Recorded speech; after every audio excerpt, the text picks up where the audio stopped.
Hello everyone, welcome to bad about bio. This is your Shivani ma'am.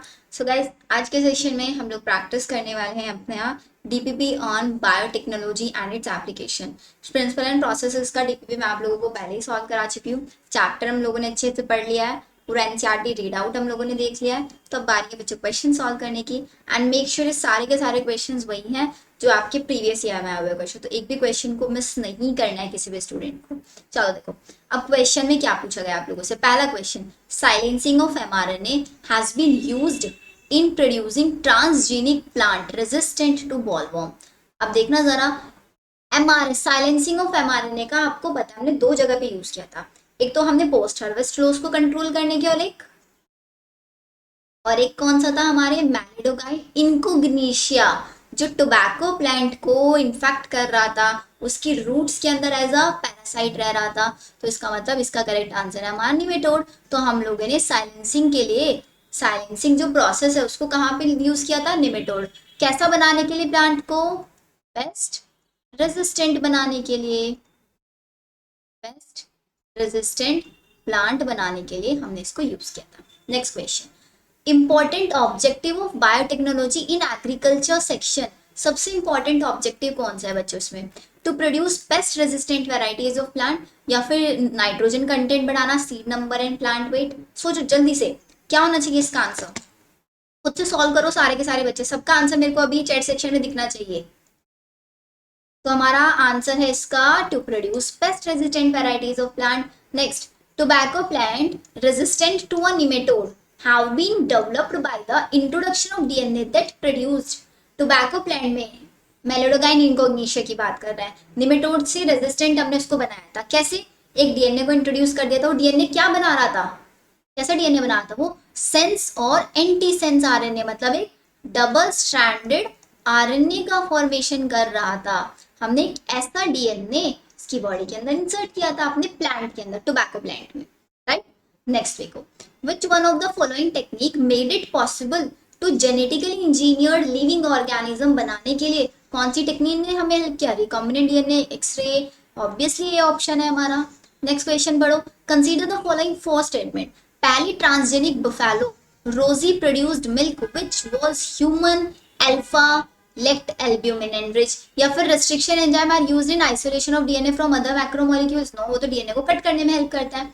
Downstream processing पहला step है rDNA का। No, ये तो सबसे एंड वाला स्टेप है।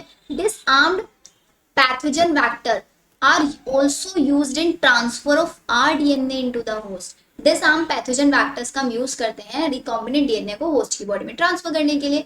तो इसमें से हमें क्या बताना है, कौन से दो स्टेटमेंट करेक्ट है? तो बच्चों यहाँ पे आपके कौन से स्टेटमेंट करेक्ट है? सोचो जल्दी से, सोचो कौन सा स्टेटमेंट करेक्ट होगा। सिर्फ और सिर्फ आपका स्टेटमेंट करेक्ट है यहाँ पे। फर्स्ट स्टेटमेंट करेक्ट है एंड फोर्थ भी आई गेस करेक्ट है ना। दिस नाम पैथोजन वेक्टर करेक्ट है इनकरेक्ट है, बताओ फटाफट से। दिस आर्म्ड पैथोजन की यहाँ पे बात कर रहा है। क्वेश्चन विजिबल होगा ना आप लोगों को अच्छे से? ये एक सेकेंड, मैं आपका क्वेश्चन थोड़ा सा विजिबल कर देती हूँ आप लोगों को। ये देखो, अभी देखो, अभी क्वेश्चन दिख रहा है ना? अभी विजिबल है? अभी सॉल्व करो फटाफट से इस क्वेश्चन को, ध्यान से देखना।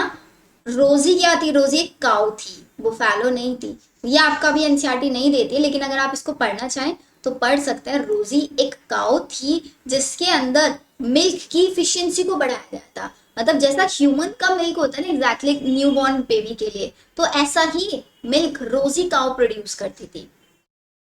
तो हमें यहाँ से करेक्ट ऑप्शंस पिक करना है ना, which of the following state, oh sorry, incorrect pick करने हैं या इनकरेक्ट। तो पहला हमारा बुफेलो है, तो बुफेलो तो नहीं है, वो काउ है। तो पहला हमारा क्या है? इनकरेक्ट स्टेटमेंट है। सेकेंड वाला बताओ, एंड थर्ड वाला, downstream processing is one of the step of rDNA.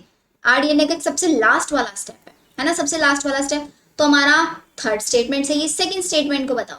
Restriction enzyme used in isolation of DNA from other macromolecules. DNA को आइसोलेट करने में हेल्प करते हैं किसी दूसरे मैक्रोमोलिक्यूल से। अगर हम देखें तो बच्चों हमारा स्टेटमेंट गलत है यहाँ पे, सेकंड और फर्स्ट और सेकंड स्टेटमेंट गलत है। तो आंसर क्या होना चाहिए?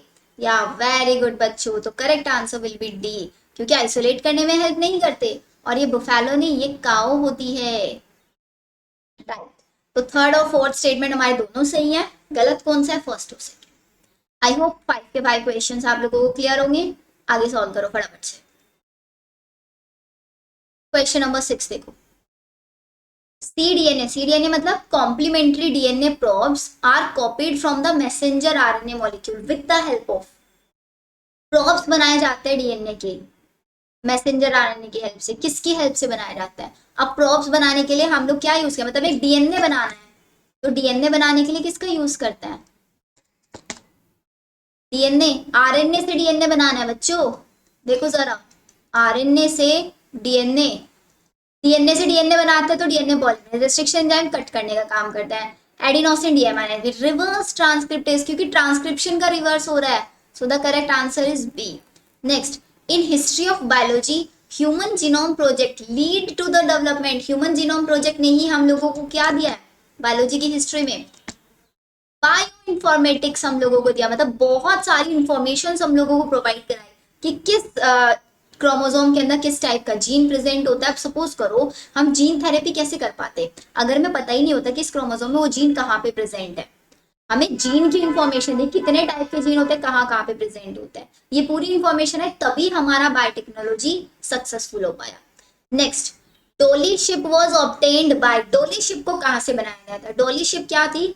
एक रिकॉम्बिनेंट शिप थी। कैसे इसको बनाया गया था? दो शिप ली गई थी। कौन सी? एक शिप की बॉडी के अंदर से तो हम लोगों ने क्या किया, एक सोमेटिक सेल निकाला, और मतलब एक दूसरे के सेल के अंदर से क्या निकाला, गैमेट वाला सेल निकाला, उसके अंदर से उसको न्यूक्लियस को निकाल दिया, उसको ई न्यूक्लियोटाइड बना दिया, और उस साइट को, उस सेल को किसकी बॉडी के अंदर ट्रांसफर कर दिया, एक सोमेटिक सेल के अंदर ट्रांसफर कर दिया। मतलब एक सोमेटिक सेल और एक oocyte का फ्यूज करा के, और फिर उसको एक दूसरी शिप की बॉडी के अंदर ट्रांसफर करके, ऐसे ये यहाँ पे डोली शिप डेवलप कराई गई थी। ठीक है, एंड ये डोली शिप ज्यादा टाइम तक सर्वाइव भी नहीं कर पाई थी आप लोगों की। इसको कोई डिसीज हो गई थी, आई गेस डायबिटीज समथिंग कुछ हुआ था इसको, जिसकी वजह से इसकी डेथ हो गई थी अराउंड आफ्टर 7 ईयर्स।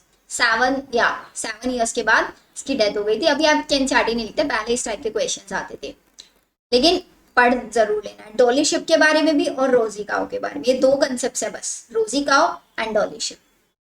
कैसे बनाया गया था? एक सोमेटिक सेल लिया गया था, उसको फ्यूज कराया गया था एक ई न्यूक्लियट oocyte किसी दूसरी फीमेल से निकाल के उसके साथ। देखो ना, सपोज करो मेरे पास दो शिप है, एक शिप ये है और एक शिप ये है। इस शिप के अंदर से तो मैंने निकाल लिया oocyte, इस शिप के अंदर से मैंने इसकी कोई भी सेल निकाला, तो मैंने क्या किया, इस oocyte के अंदर से न्यूक्लियस को रिमूव करा दिया, और फिर इस oocyte को फ्यूज करा दिया इस सेल के साथ, फिर इस सेल को ही इसी की बॉडी के अंदर ट्रांसफर करा दिया, इस सेल को ही इसी की बॉडी के अंदर। तो ये हमारी कैसी मदर बन गई यहाँ पे? Surrogate mother. इसकी बॉडी के अंदर डेवलप हुई थी कौन? Dolly ship.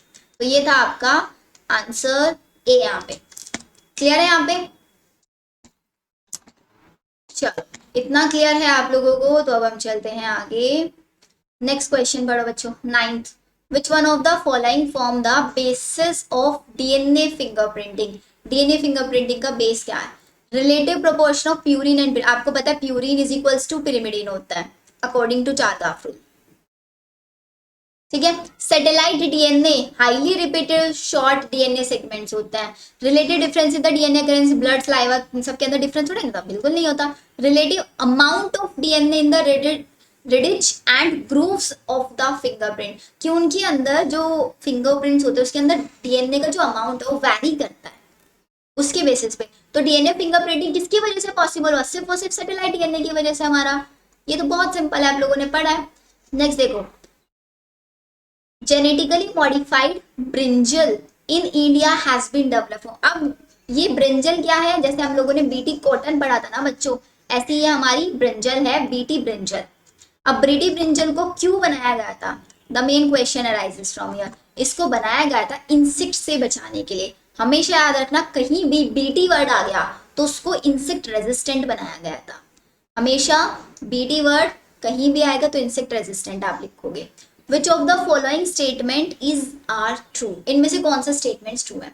बायोवार is the use of biological weapons against human और दे आर क्रॉप्स और एनिमल्स। बायोवॉर्स मतलब बायोलॉजिकल वीपन्स बनाए थे, कुछ इस टाइप के केमिकल्स, इस टाइप की बायोलॉजिकली गैस बनाई गई थी जिनको एज अ वीपन्स यूज कर सकते थे वर्ल्ड वॉर्स वगैरह में इन चीजों के लिए। या फिर बायो एथिक्स क्या है, एक unauthorise use of bio resources और traditional knowledge related to bio resources and commercial. मतलब आप लोगों के पास कोई इन्फॉर्मेशन है, बहुत डाइवर्सिटी है, लेकिन उस डाइवर्सिटी को आपने कोई यूज नहीं किया अच्छे से, तो अगर आपकी बायोडाइवर्सिटी में कोई लेके जाए एंड उसके अंदर कुछ मैनिपुलेशन करके उसको अपने नाम से पेटेंट कराए। बायोएथिक का मतलब होता है आपकी बायोडाइवर्सिटी में से किसी साइंस को, किसी रिसोर्सेज को चुरा लेना बिना किसी ऑथराइजेशन के, बिना किसी ऑथराइजेशन के आपके रिसोर्सेज को अगर कोई दूसरी कंट्री यूज कर रही है, उसको बोलते हैं बायोएथिक्स।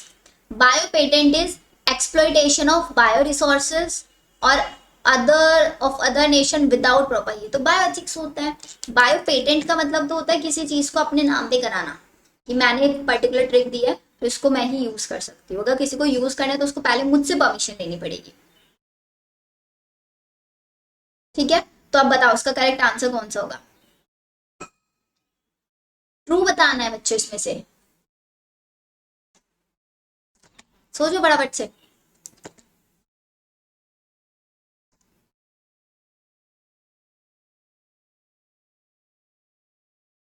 इसका करेक्ट आंसर है बच्चों सिर्फ और सिर्फ वन। सेकेंड और थर्ड ये दोनों के दोनों स्टेटमेंट्स आपके इनकरेक्ट हैं। क्यों इनकरेक्ट है, एक बार बायोएथिक्स की ना जरा अपनी एनसीईआरटी से डेफिनेशन पढ़ के देखना। Unauthorised use of bio resources traditional knowledge related to bio resources, आपकी नॉलेज को यूज नहीं, आपने सपोज करो आपके पास जैसे कि उसमें एनसीईआरटी में लिखा हुआ आपकी राइस की बहुत सारी वेराइटीज थी, उन्होंने क्या किया आपकी राइस की वेराइटीज को लेके उनके अंदर चेंजेस कराए, और चेंजेस कराने के बाद उनको यूज वो करने लग गए हैं। आपकी नॉलेज को यूज नहीं कर, आपके रिसोर्सेज को यूज करते हैं।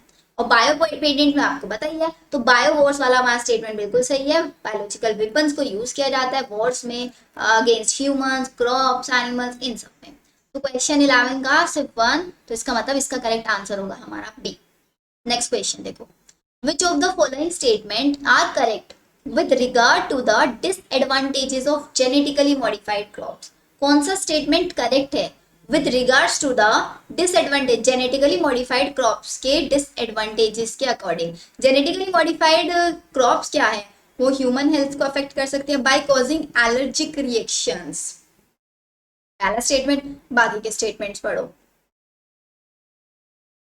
Transgene in commercial crop can endanger native species, जैसे कि बीडी टॉक्सिन जीन एक्सप्रेस किया गया, pollen might endanger pollinators like honey bees, मतलब इनके जो जितने भी हमारे पॉलिनेटर्स होते हैं इनके लिए हार्मफुल हो सकते हैं। Genetically modified crops cause damage to the natural environment, and ये हमेशा कॉस्टली होता है, या फिर सारे के सारे। डिसएडवांटेजेस क्या है, सबसे पहले तो आप लोगों को पता होना चाहिए what are the disadvantages of a genetically modified crop. क्या होना चाहिए बच्चों इसका आंसर? ऑब्वियसली हमारे सारे के सारे डिसएडवांटेजेस हैं, सारे के सारे डिसएडवांटेजेस हैं, तो इसका मतलब करेक्ट हमें बताना है, तो हमारा जेनेटिकली मॉडिफाइड ऑब्वियसली किसी भी ह्यूमन को भी अफेक्ट कर सकता है।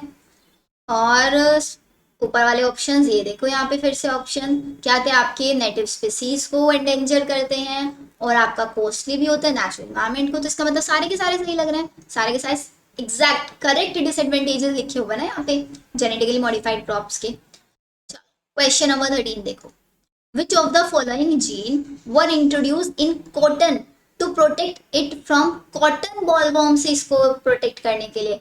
अब मैंने आपको बताया था क्राइवन ए बी, इसको हम यूज करते हैं कॉर्न बोरर के केस में, और cry second A B and cry first AC,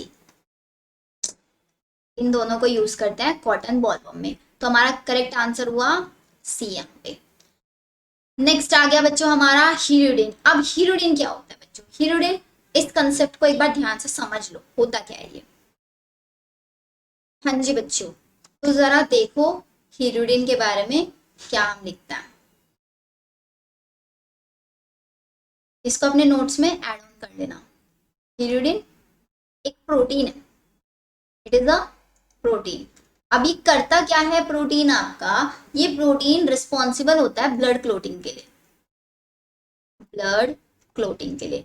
अब जैसे कि हम लोगों ने प्रिंसिपल ऑफ इनहेरिटेंस चैप्टर में केसेस पढ़े थे कि जब आपकी बॉडी के अंदर से ब्लड क्लोटिंग फैक्टर्स आपके काम नहीं करते, आपका ब्लड क्लोट नहीं हो पाता है, तो उस केस में क्या किया जाता है, ये हीरोडिन प्रोटीन उसको दिया जाता है। अब इसको हम प्रोड्यूस कैसे कराएंगे, हमने क्या किया, एक जीन निकाल लिया जो हीरोडिन प्रोटीन के लिए रिस्पॉन्सिबल था, जीन को आइसोलेट कर लिया एंड जीन को आइसोलेट करके ट्रांसफर करा दिया किसके अंदर, जीन को आइसोलेट किया, एंड आइसोलेट भी नहीं, जनरली आप ऐसे भी समझ सकते हो, इसको केमिकली सिंथेसाइज किया गया था, इवन केमिकली सिंथेसाइज किया गया था, बिकॉज नेचुरल बॉडीज के अंदर बहुत रेयरली ये पाया जाता है, इसलिए मेजर केसेस में इसको केमिकली सिंथेसाइज किया गया जीन को। फिर इस जीन को ट्रांसफर कर दिया गया किसके अंदर, ब्रेसिका नेपस। ब्रेसिका नेपस एक प्लांट है, उसकी बॉडी के अंदर इसको ट्रांसफर कर दिया गया। अब प्लांट के अंदर जैसे हमने आप ब्रेसिका नेपस के जितने भी सीड्स आए, इन सीड्स के अंदर क्या होगा, ये जीन था, और जीन क्या बना रहा था, हीरोडिन। तो इसका मतलब किसी भी इंडिविजुअल का अगर ब्लड क्लोटिंग की प्रॉब्लम, उसको ब्लड क्लोट नहीं हो रहा है, तो हम उसको सीड्स दे सकते हैं नहीं। तो हमने क्या किया, इन्हीं सीड्स को फिर आइसोलेट किया एंड इनसे बना दी मेडिसिन जो हेल्प करती हैं ब्लड क्लोटिंग के लिए। तो ये भी एक एप्लीकेशन है, इसको भी आप याद रखेंगे। अब बताओ करेक्ट आंसर क्या होगा, आप सॉल्व कर सकते हो ना इसको। A protein produced by Hordeum vulgare which is rich in lysine, no. A toxin molecule isolated from Gossypium hirsutum which reduce human fertility, no. A protein produced from transgenic brassica nepus which prevent blood clotting, exactly ये हमारा correct answer हुआ। तो 14 का correct answer क्या हुआ बच्चों, हमारा सी। Clear, hirudin एक प्रोटीन है जो ब्लड क्लोटिंग के लिए रिस्पॉन्सिबल होता है, इसका जीन को केमिकली सिंथेसाइज किया गया, उसको ट्रांसफर किया Brassica napus with the help of Ti plasmid, फिर उसके जो सीड्स आए उनके अंदर हीरोडिन बने, उस सीड्स हमने मेडिसिन बनवा दिया, सिंपल। नेक्स्ट क्वेश्चन पढ़ो। Early detection of a disease is possible by, अगर हम डिसीज को अर्ली डिटेक्ट कर पाते, किसकी हेल्प से वो पॉसिबल हुआ, ऑब्वियसली पीसीआर और RTT एंड एलिसा। तो आंसर हुआ जीन थेरेपी, तो डिसीज को ट्रीट करने के लिए हेल्प किया जाता है, तो करेक्ट आंसर हुआ हमारा यहाँ पे डी। नेक्स्ट क्वेश्चन पढ़ो। Gene therapy can be refer to as, gene therapy को हम क्या बोल सकते हैं, pre clinical treating for inherited disease in newborn, या फिर treatment of disease caused by genetic defect, genetic engineering using RTT, cancer treatment, cancer treatment तो बिल्कुल नहीं है, बाकी स्टेटमेंट में से पिक करो फटाफट से। एक ट्रीटमेंट है डिसीज का जिसमें जेनेटिक डिफेक्ट, जीन्स के अंदर कोई डिफेक्ट होता है उसको सही करता है, या तो the correct answer will be your B. Next, rules of conduct that may be used to regulate our activities in relation to the biological world is called, rules of conduct that may be used to regulate our activities in biological world में हम किस किस चीज के अंदर changes कर सकते हैं, हम किस चीज को जेनेटिकली मॉडिफाई कर सकते हैं, किसको नहीं कर सकते, पूरे बायोलॉजिकल वर्ल्ड में हमारी एक्टिविटीज को कौन रेगुलेट करता है, हमारी चीजों को कौन कंट्रोल करता है, बताओ इसका आंसर फटाफट से आंसर करो। कौन रेगुलेट करेगा बच्चों, मैंने आप लोगों को बोला था ये चीज आप लोगों को एनसीईआरटी से खुद पढ़ना है, या very good, bioethics. So the correct answer is your bioethics. Next, Flavr Savr is the transgenic variety, किसकी ट्रांसजेनिक वैरायटी है, टोमेटो की। बायोपायरेसी क्या है, biopiracy is related to traditional knowledge, या फिर biomolecules regarding bioresources, gene isolated from bioresources, या bioresources, या फिर all of the above. What is biopiracy, या ये सिर्फ और सिर्फ बायो रिसोर्सेज से रिलेटेड होता है कि हमारे बायो रिसोर्सेज कौन यूज कर सकता है, कौन नहीं यूज कर सकता है, ऑथोराइज्ड वे में कर रहा है या फिर अनऑथोराइज्ड वे में कर रहा है। So the correct answer is your C. एक सेकेंड, ट्रेडिशनल नॉलेज भी तो इसके अंदर होता है ना, हमारे पास जितनी भी ट्रेडिशनल नॉलेज है, या फिर biomolecules regarding gene isolated from bio resources, सब में बायो रिसोर्सेज होते हैं, तो हमारा करेक्ट आंसर यहाँ पे बच्चों डी होना चाहिए, नॉट सी, राइट ना, डी होना चाहिए ना आंसर, बताओ फटाफट से, डी होना चाहिए, सी, आई गेस डी होना चाहिए, यस। चलो यहाँ तक सब कुछ क्लियर, आगे चलते हैं। एंड डोंट वरी, आप लोगों को ये डीपीपी में शेयर करा दूंगी बच्चों, आपको पीडीएफ ये मिल जाएगा, वहां से सॉल्व करना चाहोगे वहां से सॉल्व कर लेना। नेक्स्ट क्वेश्चन पढ़ो, question number 20। Genetically engineered bacteria have been used in commercial production of, किसके कमर्शियल प्रोडक्शन में, हम जेनेटिकली इंजीनियर्ड बैक्टीरिया का यूज करते हैं। अब जल्दी जल्दी से आंसर करेंगे हम लोग। 20 का या वेरी गुड। ह्यूमन इंसुलिन के केस में हम लोग करते हैं, बिकॉज इंसुलिन में ए चेन, बी चेन, सी चेन, तीनों की तीनों पेप्टाइड चेन्स होती है। उनको हम किसके थ्रू बनवाते हैं? बैक्टीरिया, इकोलाई की हेल्प से बनवाते हैं। गोल्डन राइस क्या करता है? Golden rice is a promising transgenic crop when release from cultivation. For cultivation it will help in, किस में हेल्प करेगा? Pest resistant, herbicide, elevation of vitamin A. या very good. Chloramphenicol and erythromycin broad spectrum antibiotics हैं जो produce की जाती किससे? अब ये क्वेश्चन आप बोलोगे मैम ये क्वेश्चन तो आपने नहीं पढ़ा है, बिकॉज आपकी एनसीईआरटी में ये चीजें नहीं है, बट स्टिल इसके लिए आप लोगों को ना अलग से मैं एक लेक्चर आपका रिकॉर्ड करूंगी। ब्रॉड स्पेक्ट्रम और आपका वाइड स्पेक्ट्रम, दो चीजें होती हैं। अब देखो, अगर आपको समझना है ऐसे समझो, नैरो का मतलब वो होता है जो बहुत कुछ ही केसेस में काम करते हैं। ब्रॉड स्पेक्ट्रम एंटीबायोटिक्स मतलब एंटीबायोटिक्स, वो एंटीबायोटिक्स ब्रॉडली काम करते हैं जो बहुत टाइप के बैक्टीरिया, एंटीबायोटिक जो बैक्टीरिया को किल करेगी। तो जहां पे ब्रॉड वर्ड आ गया तो ब्रॉड का मतलब सभी टाइप के, ग्राम पॉजिटिव और नेगेटिव सब में काम करेगी। लेकिन नैरो वाला क्या होता है? नैरो वाला कुछ ही टाइप के बैक्टीरिया पे वर्क करता है, मतलब ऐसा समझो बैक्टीरिया स्पेसिफिक ही होता है।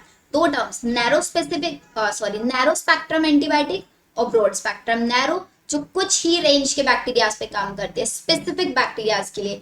इसका एग्जांपल अगर मैं आप लोगों को लिखवाती हूँ तो बच्चों यहाँ पे लिख लो, पहले लिख लो ब्रॉड स्पेक्ट्रम के, ब्रॉड स्पेक्ट्रम। तो ब्रॉड स्पेक्ट्रम में दो एग्जांपल्स आते हैं, टेट्रासाइक्लिन और क्लोरामफेनिकोल।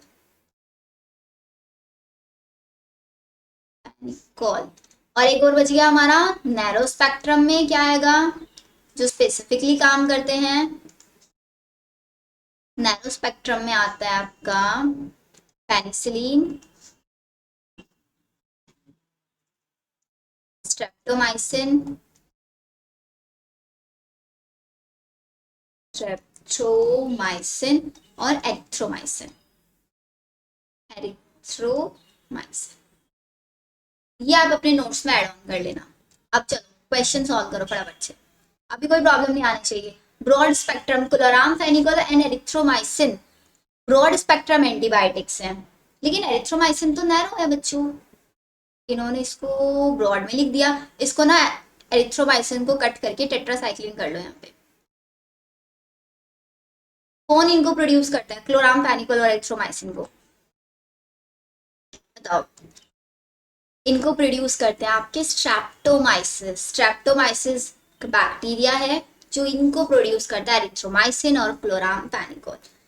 ये आपको याद रखना है। Next, transgenic animals are those which have, क्या होता है transgenic animals? Foreign DNA in some cells या फिर foreign DNA all of their cells या फिर in all of their cells. Foreign RNA होगा या डीएनए होगा, सब सेल्स में होगा या सिर्फ कुछ सेल्स में होगा? सोचो इसका आंसर क्या होना चाहिए? फॉरेन डीएनए होगा सिर्फ उनकी सभी सेल्स के अंदर, all of their cells, right. Transgenic plants are the plants having, क्या होता है ट्रांसजेनिक प्लांट्स के पास? कोई जीन नहीं होता या फिर जीन्स होता है उनकी ट्रांसपोजिशन में, genes with no function to perform, या फिर genes of another organism, किसी दूसरे ऑर्गेनिज्म का जीन होता है।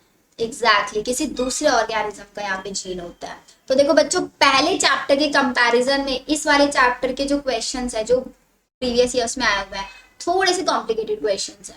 सिर्फ और सिर्फ नोट्स पढ़ के एनसीईआरटी रीड करके क्वेश्चन नहीं, आपको प्रैक्टिस करनी पड़ेगी अच्छे से क्वेश्चन, ये किस टाइप से क्वेश्चन पूछा हुआ है, कैसे आप क्वेश्चन को अप्रोच करोगे।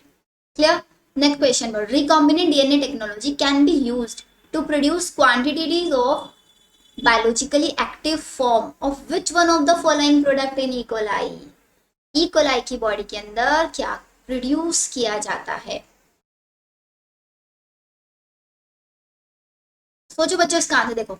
RDT को हम यूज करते हैं to produce quantities of biologically active form which one of the following product in E coli के अंदर किसको बनाते हैं? ई कोलाई के अंदर हम इंटरफेरॉन को प्रोड्यूस करा सकते हैं।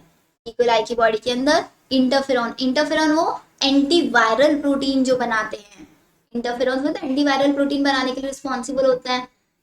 जब आपकी बॉडी के अंदर कोई भी सेल का इन्फेक्शन होता है, वायरल इन्फेक्शन होता है, तो उस सेल को वायरस ने इन्फेक्ट कर दिया, इंटरफेरेंस रिलीज होंगे, आसपास की सेल्स के अंदर एंटीवायरल प्रोटीन बनाएंगे, तो वो एंटीवायरल प्रोटीन को हम बनाते हैं इकोलाई की बॉडी के अंदर with the help of RTT. चलो नेक्स्ट क्वेश्चन देखो, which of the following combination of risk are associated with genetically modified food? अगर आप genetically modified food ले रहे हैं तो उससे क्या क्या रिस्क हो सकता है? टॉक्सिसिटी, एलर्जिक रिएक्शन, या फिर antibiotic resistant in micro organism produced in alimentary canal. Alimentary canal के अंदर जो माइक्रो ऑर्गेनिजम्स हैं, एंटीबायोटिक रेजिस्टेंस उनके अंदर हो सकता है। आई गेस 1 और 2 होना चाहिए ना, करेक्ट? बताओ फटाफट से।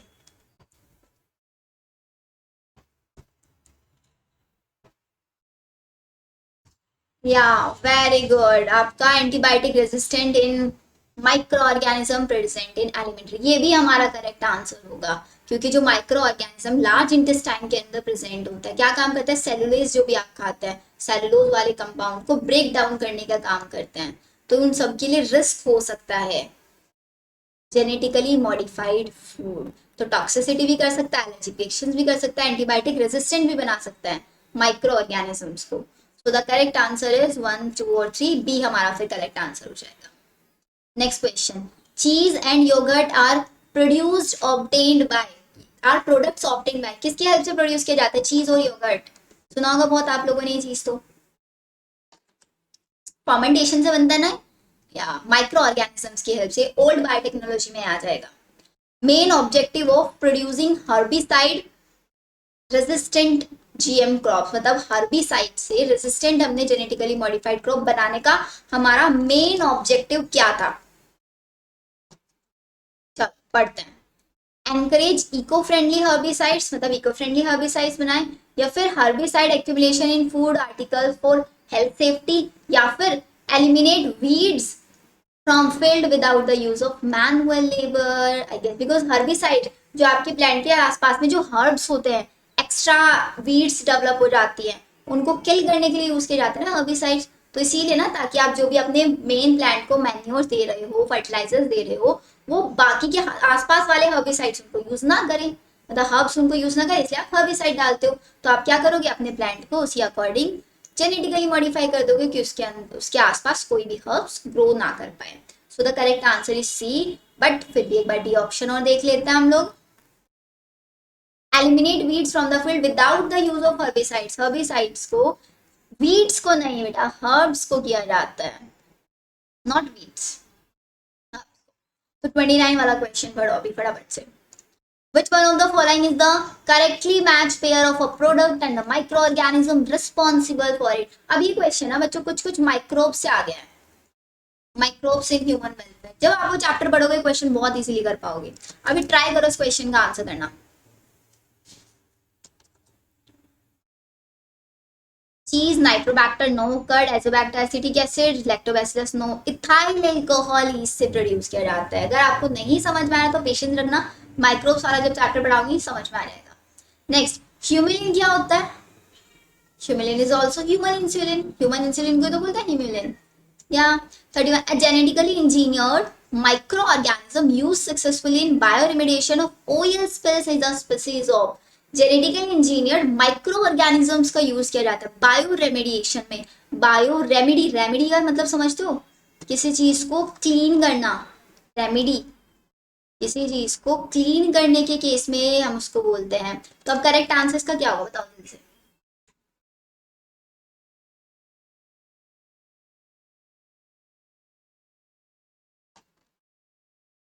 या बेटा सूडोमोनास बैक्टीरिया को हम यूज करते हैं, उसके अंदर उसको क्या बनाते हैं, जेनेटिकली मॉडिफाइड बनाते हैं।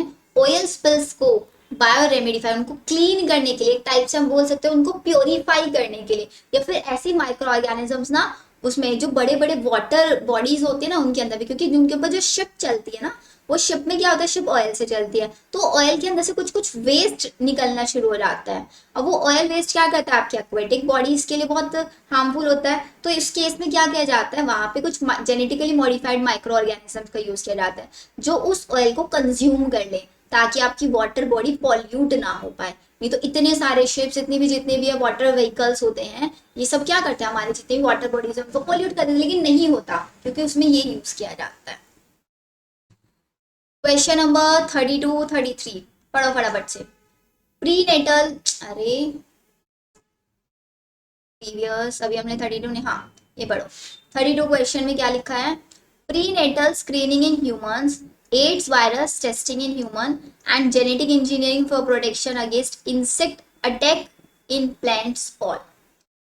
Prenatal screening in humans, AIDS virus testing in humans, या फिर genetic engineering for protection against insect attack, किसके लिए यूज किया जाता है? और examples of the application of RDT, सब के सब एप्लीकेशंस हैं, simple. Next, genetically engineered bovine growth hormone BGH, which is highly effective for improving overall growth and milk production. Cattle cow बनाई तो रोजी cow remain a hotly debated issue because hotly debated मतलब सबसे ज्यादा debate इसके ऊपर हुआ था। क्यों हुआ था सबसे ज्यादा डिबेट इसके ऊपर?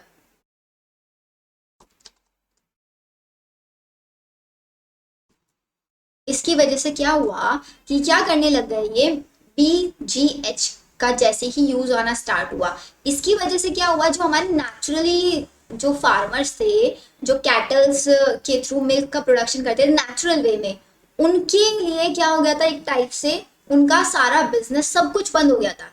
क्योंकि सब क्या करने लग गए थे, सबने वही क्या करने लगा, अपने अपने कैटल्स में बीजीएच का हार्मोन्स का यूज करने लगा ताकि उनका मिल्क प्रोडक्शन, अब उनकी मिल्क प्रोडक्शन होगी तो हमारे बेचारे जो नेचुरली ग्रो करा रहे हैं, नेचुरली मिल्क प्रोड्यूस करा रहे हैं, उनको तो बड़ा लॉस होगा। तो इसलिए सबसे ज्यादा इस टॉपिक के ऊपर डिबेट किया गया था, क्योंकि बीजीएच क्या करता है, could drive traditionally family farmers out of the business, इसकी वजह से।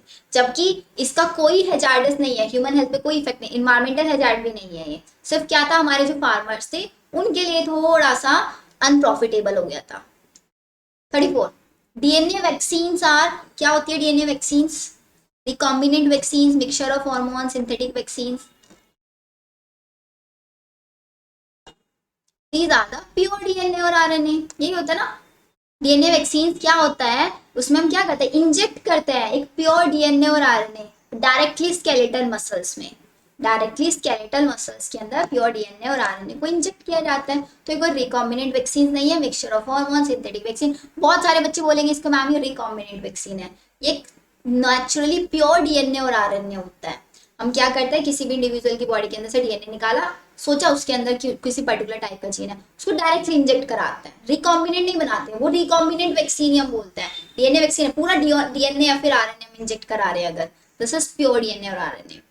35 देखो, toxic component of bacillus thuringiensis is protein. Commercial preparation of Bacillus thuringiensis consists of mixture of spore, cryprotein, inert carrier. BT stands for Bacillus thuringiensis. Foreign popular crop of BT cotton. Trichodermia is used in biocontrol fungal pathogen because it has capacity to secrete the enzyme. अब बताओ, gene का नाम पूछ रहा है ना हम लोगों से ये,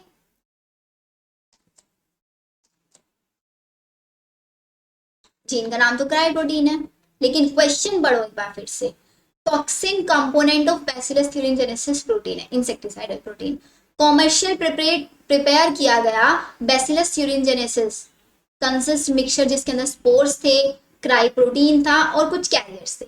बीटी का मतलब Bacillus thuringiensis in popular crop of BT cotton. Clear है यहाँ तक? ट्राइकोडर्मा एक biological control of fungal pathogen. अभी फंगल पैथोजन है because it has capacity to secrete the enzyme. कौन सा एंजाइम सिक्रीट करता है फंगस? आउटर लेयर बनी होती है किसकी? काइटिन की। तो क्या सिक्रीट करता है? काइटिनेज। अब बच्चे क्या करेंगे, इसको फटाफट से क्राइप्रोटीन लगाएंगे। बेटा कंफ्यूज करने के लिए दिया हुआ है सिर्फ और सिर्फ आप लोगों को। लास्ट लाइन है बस, ये ट्राइकोडर्मा एंजाइम, यहाँ पे क्वेश्चन बनता है, उससे ऊपर तो कहानी दी हुई है पूरी की पूरी। क्या? चलो अब हमारे रह जाते हैं सिर्फ 10 क्वेश्चंस, इनको भी फटाफट से सॉल्व कर लेते हैं हम लोग। GEAC, what is GEAC? Genetic engineering approval committee या फिर genetic and environment approval committee? बताओ फटाफट से कौन सा आंसर होना चाहिए 36 का? या genetic engineer approval committee. Transgenic food crop which may help in solving the problem of night blindness. Night blindness के लिए कौन? गोल्डन राइस थे। Some of the characteristics of BT cotton. BT cotton के कुछ कैरेक्टरिस्टिक्स बताओ। तीन options दिए हुए ABC बस।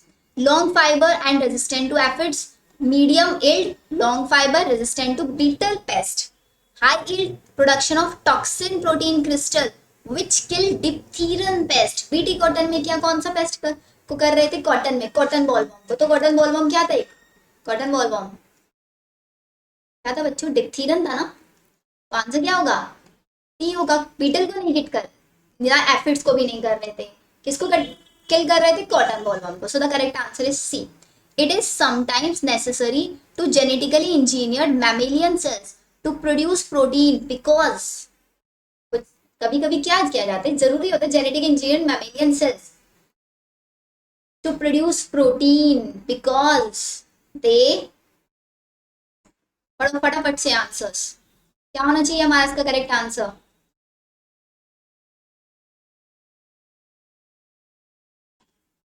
या वेरी गुड, बिकॉज जो मैमेलियन सेल्स होती हैं बच्चों, उन्हीं के पास शुगर होती है जो बना सकती है ग्लाइकोप्रोटीन, बट बैक्टीरिया इसको कभी भी नहीं बना सकता। बैक्टीरिया कभी भी खुद से प्रोटीन नहीं बनाता, इसलिए it is sometime necessary genetically engineer cells to produce protein. क्यों? क्योंकि वही शुगर्स को ऐड करा सकते हैं और बना सकती है क्या? Glycoprotein. So the correct answer is your C. Next question पढ़ो, 40 का आंसर दो फटाफट से। आई कैन सी बहुत सारे स्टूडेंट्स आंसर नहीं कर रहे हैं। विच one of the following is commercially used in transfer of foreign DNA into crop plant? एक प्लांट के अंदर जीन को ट्रांसफर करने के लिए किसका यूज करेंगे? ऑब्वियसली एग्रोबैक्टीरियम ट्यूमेफेसिस के टाइप प्लाज्मिड को यूज करेंगे। Alpha 1 antitrypsin. अब ये क्वेश्चन आ गया थोड़ा सा आउट ऑफ एनसीईआरटी। इस क्वेश्चन को बच्चों करना चाहो डायरेक्टली कर लो। क्या होता है? अल्फा 1 एंटीट्रिप्सिन एक मेडिसिन बनाया गया with the help of RTT. ये क्या होता है? आपकी एम्फाइसीमिया को ट्रीट करने के लिए बनाया गया है। आपकी एनसीईआरटी भी लिखती है, एनसीईआरटी में लिखा हुआ एग्जैक्टली पूरी चीज, बट बच्चे इसको ध्यान नहीं देते हैं, इग्नोर कर देते हैं। ये याद रखना है, अल्फा 1 एंटीट्रिप्सिन एम्फाइसीमिया को ट्रीट करने के लिए। मॉलिक्यूलर डायग्नोसिस में आप इसको देख सकते हैं। Next question, which one of the following gene is defective in patient suffering from SCID? SCID से तो उसके अंदर कौन सा जीन डिफेक्ट होता है? ऑब्वियसली एडिनोसिन डीअमाइनेज 88 की डेफिशिएंसी हो जाती है। तो 42 तक हमारा हो गया। नेक्स्ट क्वेश्चन देखो 43, which one of the following option is incorrect? हमें बताना है। The majority of baculovirus used as biological control agent are in the genus nucleopolyhedrovirus. बहुत सारे बैक्यूलोवायरस को यूज किया जाता है एक बायोलॉजिकल कंट्रोल एजेंट, किसके अंदर? न्यूक्लियोपॉलीहेड्रोवायरस के अंदर। Nucleopolyhedrovirus are excellent models of broad spectrum insecticidal application, या फिर nucleopolyhedrovirus have an negative impact on plants, animals, birds, fishes. This is specially desirable when beneficial insects are being conserved to aid in an overall IPM programme. अब ये question भी बच्चे लोग बोलेंगे ma'am थोड़ा सा आउट ऑफ एनसीईआरटी है ना, बट इस क्वेश्चन में देखो बच्चों, आपका बैक्यूलो वायरस जो होता है, एक सेकेंड, हाँ, जो आपका बैक्यूलो वायरस होता है इसको एक बायोलॉजिकल कंट्रोल एजेंट की तरह यूज किया जाता है। किसके अंदर? भाई न्यूक्लियोपॉलीहेड्रोवायरस। लेकिन न्यूक्लियोपॉलीहेड्रोवायरस एक ब्रॉड स्पेक्ट्रम नहीं होता है, ये ब्रॉड स्पेक्ट्रम, ये नैरो स्पेक्ट्रम होता है। नैरो स्पेक्ट्रम की तरह ये काम करता है, कुछ ही टाइप के बैक्टीरिया पे काम करता है ये। तो हमारा यहाँ पे इनकरेक्ट स्टेटमेंट होगा बी, और इसका कोई नेगेटिव इम्पैक्ट नहीं होता प्लांट्स या किसी के भी ऊपर। ये स्पेशली डिजायरेबल होता है when beneficial insects are being conserved to aid in an overall IPM programme. हम सिर्फ बेनिफिशियल इंसेक्ट्स से उनको बचाना चाहते हैं, उनको कंजर्व करना चाहते हैं, बिकॉज ये स्पेसिफिक है, ये सभी टाइप के इंसेक्ट्स को नहीं किल करेगा, कुछ स्पेसिफिक को ही किल करेगा, इसलिए हम बैक्यूलो वायरस का यूज करते हैं, इसके कोई नेगेटिव इम्पैक्ट नहीं है। नेक्स्ट देखो 44 वाला क्वेश्चन बच्चों। 44 में ए चेन भी है, पहले डायग्राम में सी भी है और बी भी है, तो मतलब ए तो मेरा प्रो इंसुलिन हो गया, सब में प्रो इंसुलिन है। बी और सी, बी चेन क्या है मेरी? ये ए चेन ए पेप्टाइड और ये बी पेप्टाइड है ना, तो बी हमारा हो सकता है ए पेप्टाइड और सी हो सकता है बी पेप्टाइड। अब डी क्या बचा? डी तो मेरा फ्री सी पेप्टाइड होगा, तो करेक्ट आंसर। अब देखो यहाँ पे आप बी और डी में कंफ्यूज हो सकते हैं। अब कंफ्यूज कौन होगा? जिसने एनसीईआरटी का डायग्राम नहीं देखा। अब एनसीईआरटी के डायग्राम में आप देखो ऊपर की साइड कौन सी चेन होती है? ऊपर की साइड कौन सी चेन होती है बच्चों? ए पेप्टाइड होती है और नीचे की साइड बी पेप्टाइड होती है, इसलिए the correct answer is your B. So अब आता है बच्चों हमारा आज के डीपीपी का लास्ट क्वेश्चन। अब इस क्वेश्चन को फटाफट से सॉल्व करो। मैच करना है golden rice vitamin A enrich, तो मतलब ए का तो थर्ड होना चाहिए। ए का थर्ड सिर्फ ए में दिया हुआ है तो मैं तो इसी को पिक कर देंगे, आगे के क्वेश्चन सब पढ़ेंगे ही नहीं। फ्लेवर सेवर टमाटो में अंदर क्या होता है? इसकी शेल्फ लाइफ को हम बढ़ाते हैं। माउस के अंदर क्या होता है? माउस HGH के लिए ह्यूमन ग्रोथ हार्मोन को प्रोड्यूस कराया जाता है माउस के अंदर, और आपका ट्रांसजेनिक पिग को ऑर्गन ट्रांसप्लांटेशन के लिए यूज किया जाता है। So these are the few questions बच्चों जो प्रीवियस ईयर में आए हुए हैं। आई नो थोड़े से क्वेश्चंस में आप लोगों को प्रॉब्लम आई होगी, but not in all questions. 45 question 40 minutes के अराउंड में हम लोगों ने सॉल्व कर लिया है, एंड डिटेल भी हम लोगों ने इसको एक्सप्लेन किया अच्छे से। अब यहाँ पे जो भी क्वेश्चन आप लोगों को बच्चों डिफिकल्ट लगे, प्लीज उनके टॉपिक्स नोट डाउन कर लेना एंड कमेंट सेक्शन में जरूर लिख के बताना, ताकि मैं कोई प्रॉपर वीडियो उनका बना पाऊँ। अकॉर्डिंग टू मी आपको रोजी काव वाले क्वेश्चन में प्रॉब्लम आई है, स्पेक्ट्रम वाले क्वेश्चन में आए हैं, और ह्यूमुलिन वाला मैंने आप लोगों को एक्सप्लेन कर दिया है, हीरोडिन वाला सॉरी।